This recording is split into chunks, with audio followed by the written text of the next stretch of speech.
अपने YouTube channel brilliant शिक्षा bye Anita Chandra में। तो दोस्तों आज की वीडियो बहुत ज्यादा स्पेशल आपके लिए होने वाली है क्योंकि इस वीडियो में हम लोग बात करेंगे क्लास 10 का चैप्टर नंबर 2 क्योंकि आपके एग्जाम बहुत नजदीक है। तो इस पूरी वीडियो में आप लोग एमसीक्यू जो है सेकंड चैप्टर पूरा कंप्लीट कर लेंगे, बट उसके लिए आपको करना क्या है, लास्ट तक वीडियो को देखना है। तो चलिए टाइम वेस्ट ना करते हैं, हम लोग अपना चैप्टर स्टार्ट करते हैं, चैप्टर नंबर 2 एमसीक्यू। तो सबसे पहले हम चैप्टर की एक इंट्रोडक्शन करेंगे ताकि हमें पता लगे कि पूरे चैप्टर में हमारे पास टॉपिक्स क्या क्या है। तो सबसे पहला है टॉपिक, चैप्टर का नाम ही है बहुपद। तो देखिए बहुपद नाम से क्लियर है, बहुपद मींस जिसमें बहुत सारे पद हो, पॉलिनोमियल। तो अब इसको हम लोग कैसे लिख सकते हैं, आपके पास ये कुछ इस फॉर्म में रह सकता है और अप टू एक कांस्टेंट आपके पास आ जाएगा। तो मींस आपके पास जो आपका पॉलिनोमियल रहेगा उसकी एक फॉर्म रहेगी। अब इसका मतलब एक बार समझ लेते हैं। इसका मतलब है जो आपके पास एक वेरिएबल है, अभी वेरिएबल एंड कांस्टेंट के बारे में अभी समझाएंगे। मतलब जो भी आपके एक्स एंड वाई जो भी आपके पास दिया हुआ है उसकी पावर्स, और वो पावर डिक्रीज होनी शुरू हो जाएगी और लास्ट में आपके पास क्या रहेगा, एक कांस्टेंट रहेगा। तो इसको हम बोलते हैं एक बहुपद। फॉर एग्जांपल के तौर पर लिख लेते हैं। मैं आपको कहता हूं कि 2x की पावर 7 प्लस 2x की पावर 5 माइनस 3x और प्लस 4।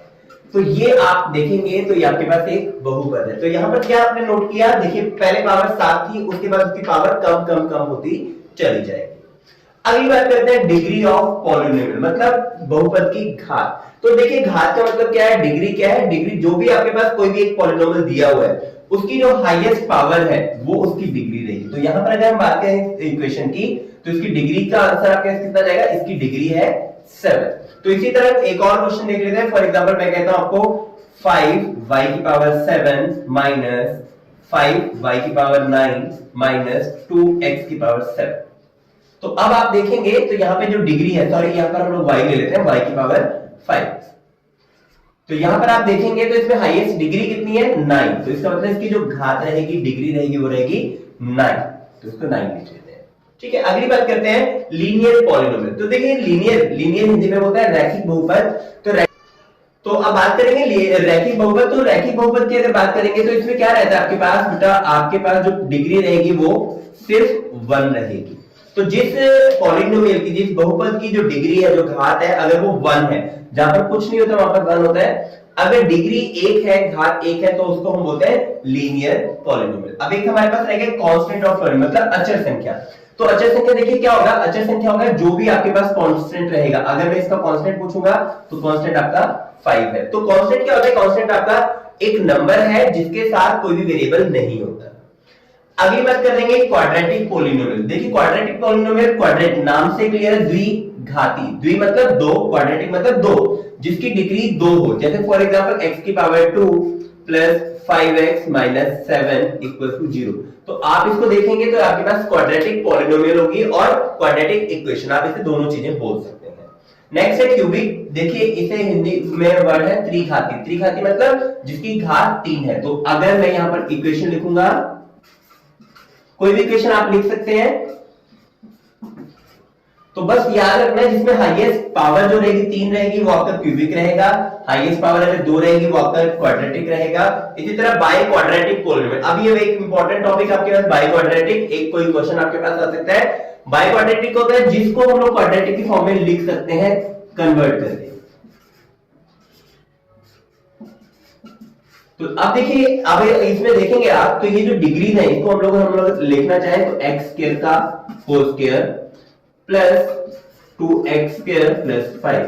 तो यहां से अगर इस x स्क्वायर को मैं सपोज करें तो y है, तो ये आपके पास हो जाएगा y square plus 2y plus 5। तो यहां से देखेंगे ये भी आपके पास क्या होगी, क्वाड्रेटिक पॉलिनोमियल होगी। तो याद रखना है बाई क्वाड्रेटिक पॉलिनोमियल में क्या होगा, एक ऐसी इक्वेशन जिसको हम लोग क्वाड्रेटिक फॉर्म में कन्वर्ट करके लिख सकते हैं, उसको बोलते हैं बाई क्वाड्रेटिक पॉलिनोमियल। नेक्स्ट आपके पास जीरोथ ऑर्डर पॉलिनोमियल। तो शून्य आप लोग जब इस इक्वेशन को सॉल्व करते हो जो वैल्यूज को कंप्लीटली सॉल्व कर देगी। फॉर एग्जांपल आपके पास एक इक्वेशन है x square minus 25 equals to 0। तो आप जब x की वैल्यू 5 यहां पर पुट कर देंगे, इधर प्लस और माइनस, मतलब चाहे तो आप प्लस की वैल्यू पुट कर लीजिए या माइनस 5 पुट कर लीजिए, आंसर आ जाएगा 0। तो आपके पास जो x की वैल्यू 5 है प्लस और माइनस, वो आपका क्या आ जाएगा, zeros of the quadratic polynomial. ठीक है, अगली बात नेक्स्ट है नंबर ऑफ जीरोस। तो नंबर ऑफ जीरोस में देखिए क्या होता है आपके पास, हमेशा याद रखना जो आपके पास डिग्री है, डिग्री की बात हम लोग पहले कर चुके हैं। फॉर एग्जांपल मैं कहता हूं x की पावर 9 प्लस 5x की पावर 7 प्लस 3 इक्वल्स टू 0। ये एक मेरे पास पॉलिनोमियल दिया हुआ है, मतलब बहुपद दे रखा है। अगर आपसे कोई पूछे इसके नंबर ऑफ जीरोस क्या होंगे, इसके शून्यकों की संख्या कितनी होगी, तो याद रखना है जितने आपके पास हाईएस्ट डिग्री है, जो जितनी घात है उसकी जितनी डिग्री है उतना ही नंबर ऑफ जीरोस रहेंगे। तो अगर मैं कोई ये आपके पास एक क्वेश्चन आता है एक नंबर के एमसीक्यू कि इसके नंबर ऑफ जीरोस कितने होंगे, तो आप कहेंगे इसके नंबर ऑफ जीरोस होंगे 9। तो 9 वैल्यूज ऐसी हो सकती हैं जो इसको कंप्लीटली सॉल्व कर लेंगे। अगली बात करते हैं ज्योमेट्रिकल जीरो। अब देखिए ज्योमेट्रिकल जीरोस का मतलब क्या होता है, जब आप ग्राफ के ऊपर किसी भी पॉलिनोमियल को बनाते हैं, whether it is quadratic, whether it is cubic, whether it is linear, चाहे वो रैखिक हो, द्विघाती हो या त्रिघाती हो, तो जीरोस का मतलब है अगर आप ग्राफ के ऊपर जितनी बार वो कट कर रहा है, जहां पर भी वो कट कर रहा है वो आपके जीरोस हो जाएंगे। एक और एग्जांपल ले लेते हैं लीनियर इक्वेशन का। तो अगर मैं लीनियर इक्वेशन में एक ग्राफ बनाता हूं छोटा सा, ये दो इक्वेशन आपके मिल रही है, तो जहां पर ये मिल रही है वो आपके क्या हो जाएंगे, जीरोस हो जाएंगे। कहां पर, ज्योमेट्रिकल जीरोस। तो अगर आप लोगों को जो जीरोस है, जो शून्यक है, अगर ज्योमेट्रिक रूप में निकालने हैं तो आप क्या करेंगे, उसको ग्राफिकली डिनोट करेंगे, प्लॉट करेंगे ग्राफ के ऊपर। ग्राफ के ऊपर जहां पर भी दो लाइनें इंटरसेक्ट कर रही हैं तो आपके क्या आ जाएंगे, जीरोस आ जाएंगे। सो नेक्स्ट हम बात करते हैं ग्राफ ऑफ लीनियर इक्वेशन। अगर लीनियर इक्वेशन का ग्राफ बनाएंगे वो कैसा होगा। देखिए लीनियर इक्वेशन जो रहेगी उसकी डिग्री रहेगी 1।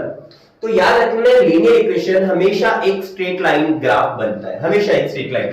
हो सकता है वो लाइन इस तरह से हो सकता है लाइन इस तरह से हो सकता है लाइन इस तरह से हो। तो इक्वेशन जो रहेगी लाइन की वो हमेशा एक स्ट्रेट लाइन रहेगी। कौन सी इक्वेशन की, लीनियर इक्वेशन की, मतलब जो रैखिक समीकरण है उसका जो ग्राफ बनेगा आपका वो एक सीधी रेखा बनता है।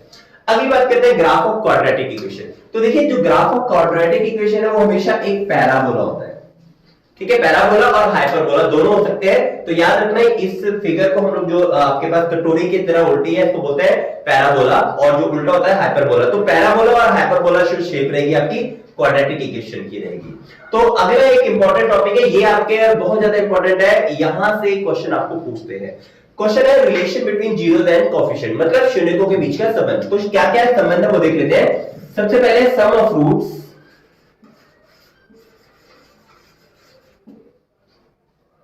ये आपके पास है अल्फा प्लस बीटा, ये रहेगा माइनस बी अपॉन ए। इसे हिंदी में हम बोलते हैं शून्यकों का योग। तो ये आप लोग बहुत बार रिवीजन भी कर चुके होंगे। तो शून्यकों का जो योग रहेगा वो रहेगा माइनस बी अपॉन ए। अब दूसरा हम लोग देख लेते हैं एक बार। तो चलिए अगली बात करेंगे शून्यकों का गुणनफल, मतलब प्रोडक्ट ऑफ रूट्स। तो product of root means alpha plus alpha into beta, ये आपके पास रहेगा c अपॉन ए। तो ये दो चीजें क्वाड्रेटिक इक्वेशन में आपने ध्यान रखना है। तो ये पूरा चैप्टर का जो था हमारा इंट्रोडक्शन था। इसके बाद अब स्टार्ट करते हैं हम इस चैप्टर के एमसीक्यू। तो चलिए स्टार्ट करते हैं एमसीक्यू। तो पहला क्वेश्चन हमारे पास, which of the following is a polynomial. तो देखिए आपको बताना है निम्न में से कौन सा बहुपद है। तो देखिए बहुपद की अगर बात करें तो हम लोगों ने बात की थी कि सबसे पहले डिग्री जो है डिक्रीजिंग ऑर्डर में होनी चाहिए। तो हमने देखा यहाँ पर पावर 2 है और इसकी पावर माइनस, अगर इसको ऊपर लेके जाएंगे तो x की पावर आ जाएगा -1। तो ये आपका ऑप्शन नहीं है, पहले ऑप्शन। दूसरी बात करते हैं, यहाँ पर जो रूट में है इसका मतलब ये भी आपका क्वाड्रेटिक पॉलिनोमियल नहीं है, मतलब एक पॉलिनोमियल नहीं है। यहां बात करते हैं, यहां पर भी डिग्री माइनस में, अगर डिग्री माइनस में तो भी आपका पॉलिनोमियल नहीं है। यहां पर देखते हैं पहले पावर 2 है, फिर 1 है और फिर कांस्टेंट है। इसका मतलब आपका आंसर क्या आ जाएगा, डी ऑप्शन आ जाएगा। 3x² - 3x + 1 is the correct answer. अगली बात करते हैं, a polynomial of degree 2 is, देखिए एक बहुपद जिसकी घात अगर 2 हो, तो अगर घात 2 हो तो हमें पता है उसे हम लोग क्या बोलते हैं, क्वाड्रेटिक इक्वेशन। तो चार ऑप्शन आपके पास, लीनियर पॉलिनोमियल, क्वाड्रेटिक, क्यूबिक और बाइक्वाड्रेटिक। तो आंसर आपका क्या आ जाएगा, क्वाड्रेटिक पॉलिनोमियल। तो क्वाड्रेटिक को हम लोग क्या बोलते हैं, द्विघाती समीकरण।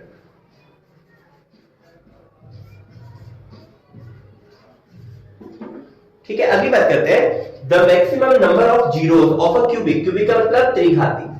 तो देखिए हिंदी में तो नाम से क्लियर हो गया, त्रिघाती, जिसकी घात कितनी है 3, तो 3 घात है तो इसके शून्य क्या वो कितने होंगे, जीरोस कितने होंगे, 3 होंगे। तो आपका करेक्ट आंसर कितना आ जाएगा, 3 आ जाएगा।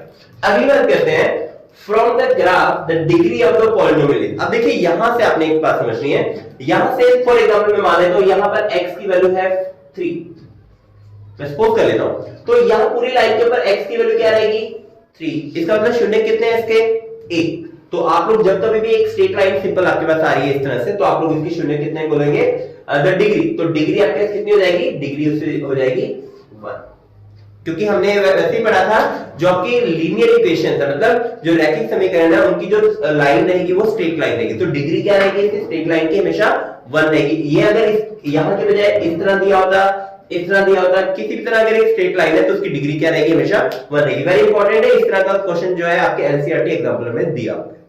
अगली बात करते हैं, in figure the graph of the polynomial px the number of the zeros of px। तो अब यहां पर देखें px, x मींस आपका ये x एक्सिस है और यहां पर y एक्सिस है। तो आपने क्या समझना है बेटा, आपने समझना है कि जो आपका x एक्सिस है उस पर ये जो ग्राफ हमने बनाया है कितनी बार काट रहा है। तो हमने देखा x पर कितनी बार काट रहा है, ओनली 1 टाइम। अगर y की बात करते हो तो y पे 1 2 एंड 3 होता, लेकिन x पे कितनी बार कट रहा है, 1 टाइम। तो इसका आंसर क्या आएगा आपका 1 आंसर आ जाएगा, नंबर ऑफ जीरोस। अगली बात करते हैं, which of the following is not the graph of a quadratic equation। मतलब आपके पास द्विघात बहुपद का कौन सा समीकरण नहीं है। तो द्विघात के लिए याद रखना, हम लोगों ने जब इंट्रोडक्शन की थी हमने चैप्टर में, हमने कहा था कि या तो ये पैराबोला बनेगा या हाइपरबोला, मतलब उल्टा u या सीधा u का ग्राफ बनेगा। तो हमने देखा ये देखिए u बन रहा है, ये भी u बन रहा है, ये भी u बन रहा है, और सिंपल एक ये वाला ऑप्शन है जो आपका u नहीं बन रहा है। तो अब ये किस चीज का है, तो याद रखना अगर ऐसा कोई ग्राफ बनता है वो आपका बनता है क्वाड्रेटिक इक्वेशन, मतलब क्यूबिक इक्वेशन का। और तो बाकी ऑप्शन है तो आपका आंसर क्या जाएगा, डी ऑप्शन। तो चलिए अगली बात करते हैं, question number 7, the product of zeros of the polynomial. तो देखिए आपको क्या बना है, शून्यकों का गुणनफल। अब देखिए गुणनफल का फॉर्मूला हमारे पास है अल्फा इंटू बीटा बराबर सी अपॉन ए। तो देखिए एक इंपॉर्टेंट बात याद रखनी है, आपने जो इक्वेशन आपको दे रखी है उसके हिसाब से, नहीं तो बच्चे क्या करेंगे, सी अपॉन ए टिक कर देंगे, तो सी अपॉन ए तो गलत हो जाएगा। तो आपने क्या देखना है, सी मतलब लास्ट टर्म, तो लास्ट टर्म क्या आपके पास ए और ए कितना बी, तो ऑप्शन आपका क्या हो जाएगा, ए अपॉन बी आपका करेक्ट ऑप्शन हो जाएगा। ठीक है, अगली बात करते हैं, the number of polynomial having 0 -2 and 5 is. तो अब यहां पर देखना है कि कितनी पॉलिनोमियल्स हो सकती हैं जिसमें जीरो 2 जीरो हो। तो याद रखना है जिसमें 2 जीरो है उसका आंसर आपका एक ही पॉलिनोमियल रहेगा। ठीक है, अगली बात करते हैं, the relationship between sum of zeros and coefficient. तो सम ऑफ जीरोस मतलब शून्यकों का योग, तो शून्यकों का अल्फा प्लस बीटा, हमने क्या था फॉर्मूला माइनस बी अपॉन ए। तो आपके पास, लेकिन यहां पर आपने इक्वेशन देखनी है, ये आपके पास इक्वेशन है, तो b की वैल्यू है माइनस बी और a, तो माइनस बी अपॉन ए आपका ऑप्शन हो जाएगा ऑप्शन बी। तो यहां पर देखिए alpha plus beta c upon a correct नहीं है, alpha plus beta c upon a ये भी करेक्ट नहीं है, alpha plus beta b upon a ये भी करेक्ट नहीं है। तो alpha plus beta minus b upon a आना चाहिए, तो माइनस, तो ये आपका करेक्ट ऑप्शन हो जाएगा। अगली बात करते हैं, द ग्राफ ऑफ px। अब देखिए यहां पे आपके पास एक इक्वेशन दी है 2x 5, स्ट्रेट लाइन आपको ग्राफ पर बनाएंगे, इंटरसेक्ट x एक्सिस, तो ये x एक्सिस पे इंटरसेक्ट करेगी, तो एट वन पॉइंट इनमें से कौन सा पॉइंट आपका करेक्ट होगा। तो इसके लिए थोड़ा सा हम लोग चले जाते हैं अपने ग्राफ के ऊपर। यहां से अगर x की वैल्यू निकालेंगे तो x की वैल्यू है 5/2। होप तो ये समझ में आया होगा, देख लेते हैं एक बार कैसे। 2x 5 बराबर 0 रखा, -5 को तो लेके जाएंगे, आपका +5 हो गया, तो x की वैल्यू 5/2, तो एक x की वैल्यू होगी 5/2। तो जब आप ग्राफ बनाएंगे, सपोज कर लेते हैं यहां पर आपका 5/2 आ गया, 2.5, ठीक है 5, तो इसके जब ग्राफ की लाइन बनेगी आपकी ये बनेगी, तो इसका मतलब ये जो वैल्यूज है x के ऊपर, अगर यहां बात करें तो यहां पर आपके पास y की वैल्यू 0 होगी और x की वैल्यू 5/2 होगी। सॉरी, पहले x लिख लेते हैं 5/2 और y की वैल्यू कितनी है 0। तो यहां पर ऐसा कोई ऑप्शन आ रहा है तो देख लेते हैं। पहला ऑप्शन ये है करेक्ट ऑप्शन, पर बाकी ऑप्शन के बारे में एक बार सोच लेते हैं। दूसरा ऑप्शन है -5/2, तो y की वैल्यू देखिए -5/2 इससे इधर आएगा, तो इधर तो ये लाइन जाएगी नहीं। तीसरा -5/0, तो यहां पर x की वैल्यू माइनस नहीं दी है, तो ये वाला ऑप्शन भी इनकरेक्ट हो गया। x की वैल्यू आपकी होनी चाहिए 5/2, लेकिन यहां पर भी इनकरेक्ट है, और ये वाला ऑप्शन भी नहीं हो सकता। तो करेक्ट ऑप्शन क्या आपका 5/2 और x की वैल्यू, y की वैल्यू आपके पास आ जाएगी 0। अगली बात करते हैं, sum of zeros of quadratic equation अब यहां पर आपका इक्वेशन दिया है, इसका सम ऑफ जीरोस आपको निकालना है। तो सम ऑफ जीरो मतलब अल्फा प्लस बीटा ये होना चाहिए माइनस बी अपॉन ए। अब देख लेते हैं बी की वैल्यू आपके पास है 3 और ए की वैल्यू 1, तो 3 अपॉन 1 माइनस 3, तो आंसर आपका कितना जाएगा -3। तो चलिए नेक्स्ट मूव ऑन करते हैं क्वेश्चन नंबर 12। क्वेश्चन नंबर 12 में बोल रहा है if alpha and beta are zero of this, तो ये आपके पास एक इक्वेशन दिया है, इसके शून्य दिए हैं अल्फा और बीटा, तो आपको बताना है अल्फा प्लस बीटा की वैल्यू क्या होगी। तो हम क्या करते हैं, देखिए अल्फा प्लस बीटा पहले देख लेते हैं। अल्फा प्लस बीटा फॉर्मूला था -b अपॉन a, करेक्ट है। यहां पर अगर आप सिंपल देखेंगे तो आपके पास b की वैल्यू आपके पास 1 आप लोगे, तो इसको इक्वेशन को हम ऐसे लिख लेते हैं x square minus 0x minus 1, minus और प्लस दोनों आप यहां लगा सकते हैं। क्यों, देखिए क्वाड्रेटिक इक्वेशन में क्या होता है, पहले आपके पास स्क्वायर वाली रकम होती है, फिर आपके पास बिना स्क्वायर वाली रकम होती है और उसके बाद कांस्टेंट होता है। तो मैंने क्या देखा, ये वाली रकम हो गई 0, तो -b की वैल्यू 0 अपॉन 1, तो 0 पर 1 मतलब 0, तो आंसर क्या आपका आ जाएगा करेक्ट 0। अगली बात करते हैं the product of zeros of, यहां पर आपके पास क्वाड्रेटिक इक्वेशन है, क्यूबिक इक्वेशन है सॉरी, तो ये त्रिघाती इक्वेशन में क्या करते हैं बेटा, product of roots alpha into beta जो है वो आपके कांस्टेंट है, मतलब जो लास्ट वाली रकम है उसको लेते हैं -9 ओवर में जो आपके x क्यूब वाली रकम होती है उसको डिवाइड करते हैं, तो इसको डिवाइड करेंगे तो आपका आंसर आएगा -3, तो माइनस और एक माइनस बाहर भी आएगा, माइनस माइनस +3 हो जाएगा, तो ऑप्शन आपका +3 वाला ऑप्शन आ जाएगा। ठीक है, अगली बात करते हैं 2 is 0 of x cube plus 4x square minus 3x minus 8। अब देखिए यहां पर क्या करना है आपने, जब कभी भी आपको किसी का शून्य दिया है तो उस वैल्यू को आपने इक्वेशन के अंदर पुट करना है। अगर आंसर 0 आता है तो आप कहेंगे इसका शून्य है, अगर नहीं आता तो शून्य नहीं होगा। तो चलिए पुट कर लेते हैं, 2 का क्यूब करेंगे, यहां रफ में कर लेते हैं 8, 4 पहले 2 का स्क्वायर करेंगे, 4 4 चौके 16, उसके बाद 2 था 3 दूनी 6 -6 और -18। तो क्या करते हैं, माइनस वाली रकम को अलग जोड़ लेते हैं, प्लस वाली को अलग जोड़ लेते हैं। 8 6 14 का 4 हंसला है 1 24, और ये भी आपके कितना हो गया 8 6 14 का 4 24, तो करके आपके पास 0 आ गया। तो अगर ये 0 आ गया तो इसका मतलब ये आपका ट्रू है। अगली बात करते हैं, लास्ट क्वेश्चन हमारा, a quadratic polynomial whose zeros are -3 and 4। तो अब देखिए आप थोड़ा सा हम लोग वापस आ जाते हैं, क्या देखते हैं हमारे पास अल्फा इनटू बीटा जो है वो कितना आएगा, इन दोनों को पहले मल्टीप्लाई करते हैं, 4 3 12, अल्फा इनटू बीटा आपके पास है -12। दूसरा अल्फा प्लस बीटा, ये आपके पास कितना आना चाहिए, ये आपके आना चाहिए, इन दोनों को ऐड कर लेते हैं, तो -3 + 4 सॉल्व करके आपके पास 1 आ गया। तो इक्वेशन क्या रहती है आपके पास, x² - sx + p = 0। तो आपके पास s सम कितना है 1, तो पहले x² - 1x और प्रोडक्ट आपके कितना है -12। तो देखिए ऐसा कोई आंसर आपके पास है। अब देखते हैं पहले इस ऑप्शन की तरफ देखते हैं, x² - x, बट यहाँ पे -12 आ रहा है हमारा प्लस, तो इसका मतलब ये वाला ऑप्शन नहीं है। दूसरी बात देखते हैं, यहाँ पे हमने देखा x² सारा प्लस है, ये भी ऑप्शन नहीं है। तो चलिए ये पहले दोनों ऑप्शन नहीं है। अब बात करते हैं फोर्थ ऑप्शन की। फोर्थ ऑप्शन में देखिए 2x², लेकिन यहाँ पर प्लस है, मुझे चाहिए माइनस, तो इसका मतलब ये डी ऑप्शन भी गलत है। अब बात करते हैं इस ऑप्शन, तो देखिए ये ऑप्शन क्यों करेक्ट है। हम क्या करते हैं, सबसे पहले इसका एलसीएम ले लेते हैं, इक्वल टू 0 रख के एलसीएम लेंगे 2 आ जाएगा, तो यहाँ पर है 2x² x² - x और 6 दूनी 12, तो इक्वेशन सेम बन जाएगी x² - x - 12। तो आपका आंसर क्या करेक्ट हो जाएगा, ऑप्शन सी।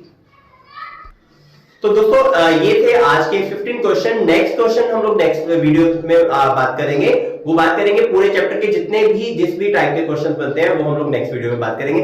होप सो आप लोगों को ये समझ में आया होगा, ये चैप्टर के जो एमसीक्यू है किस तरह से आपको एग्जाम्स में आने वाले हैं।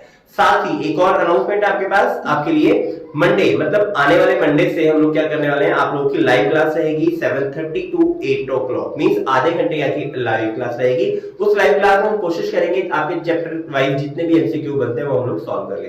तो उम्मीद करता हूं कि आप लोग उस लाइव क्लास को जरूर लगाएंगे। तो आज के लिए इतना ही, थैंक यू वेरी मच।